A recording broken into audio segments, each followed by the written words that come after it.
sorry you had to find out this way.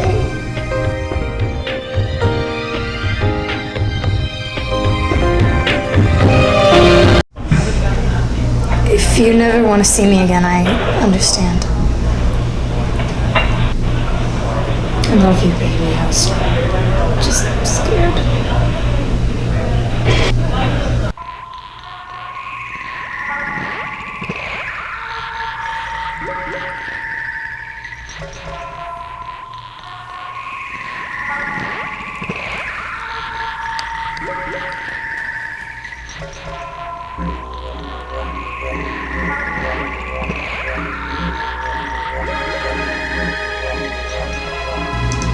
I'll never see you again.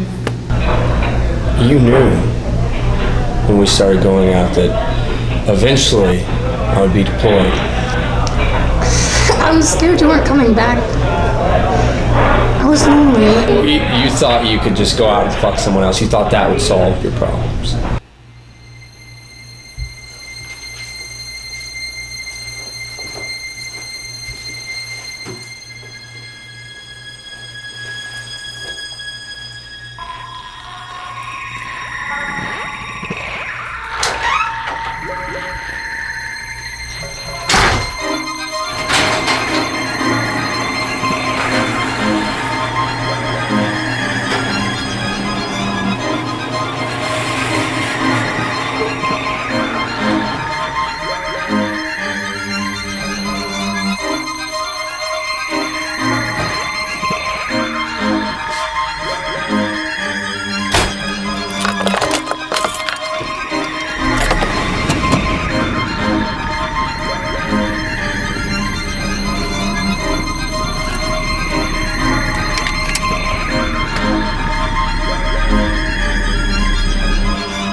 So who was it?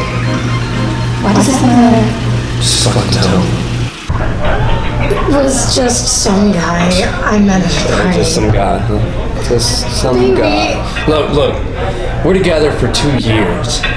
And I go away for 5 weeks to fight for your fucking freedom. And you cheat on me with just some guy.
So you want to tell me?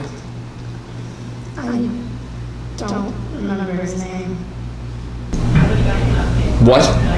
You fucked some guy and you didn't even get his name.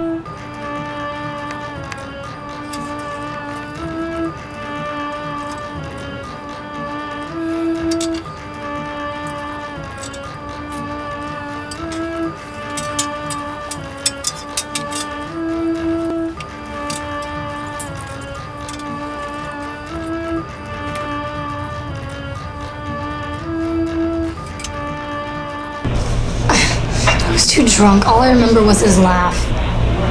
It reminded me of yours.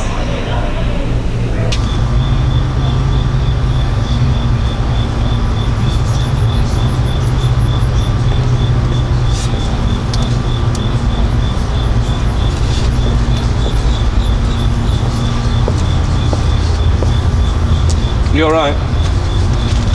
I'm sorry? Well, you look a little bit, well, let's start with introductions first. I'm Sam. I'm Jeff. It's nice to meet you. I just moved in the 3rd floor. Want to have a seat? Go ahead. Thank you. So what seems to be troubling you, Jeff? I really don't want to talk about it. Oh, come on. I just moved in. You look like you need someone to talk to. I need to get to know people. Kills 2 birds with 1 stone, if you ask me. Look, alright, I'll tell you what. If I tell you a story that cheers you up, you tell me why you look like you just swallowed someone's bleach. Alright, shoot. Alright, here we go. See, it was a long time ago, there was a boy. And he was a normal boy except for the fact that he was in love with his father's pocket watch. I mean, he asked the man 100 times a day if he could see it, when it was going to be his. And the old man would always answer, well, when you're a man.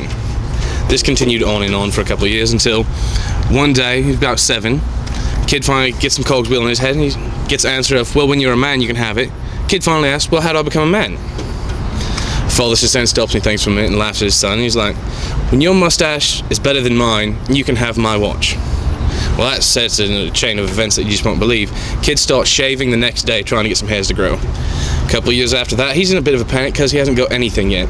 And he's spending all his allowance money buying tonics from traveling salesmen to get the hair to grow on his lip. A couple of years after that, he's all 6s and 7s and messed up because all he can get is some peach fuzz, and the doctors have given him the classification of a fecal phobiac.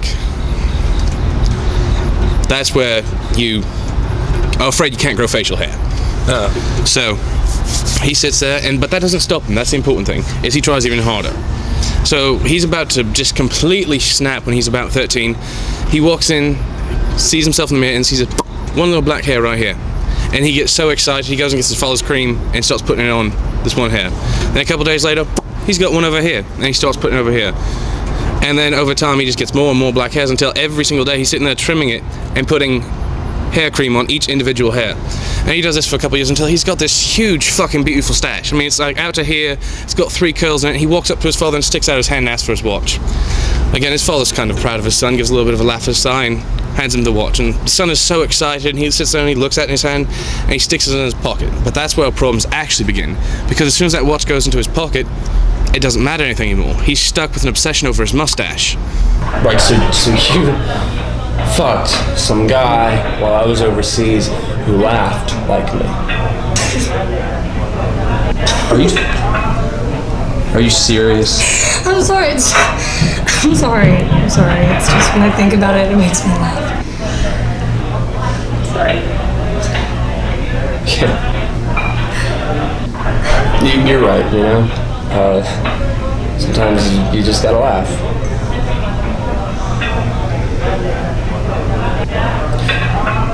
And sometimes you have to realize what a complete fucking piece of shit you are.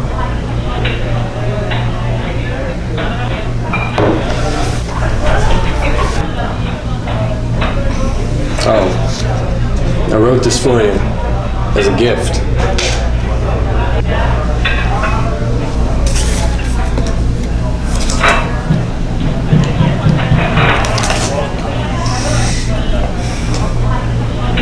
Alright, so now he's stuck with this mustache that he has to maintain every single day, and it just gets worse and worse. And over time, people start noticing this beautiful fucking mustache he has, and he starts getting notoriety. Well, that notoriety eventually turns into fame, and he's eventually known all over the country, and his fame gets him a job at this really expensive law firm in London. And he thinks about it, and he takes it. He doesn't know a damn thing about law, but he goes anyway because it's a good job. His father was a fisherman. I mean, it's moving on. So he gets to London, and he takes the job, and he realizes he's actually very unhappy because he doesn't know a damn thing about law, but he keeps the job because, again, it's good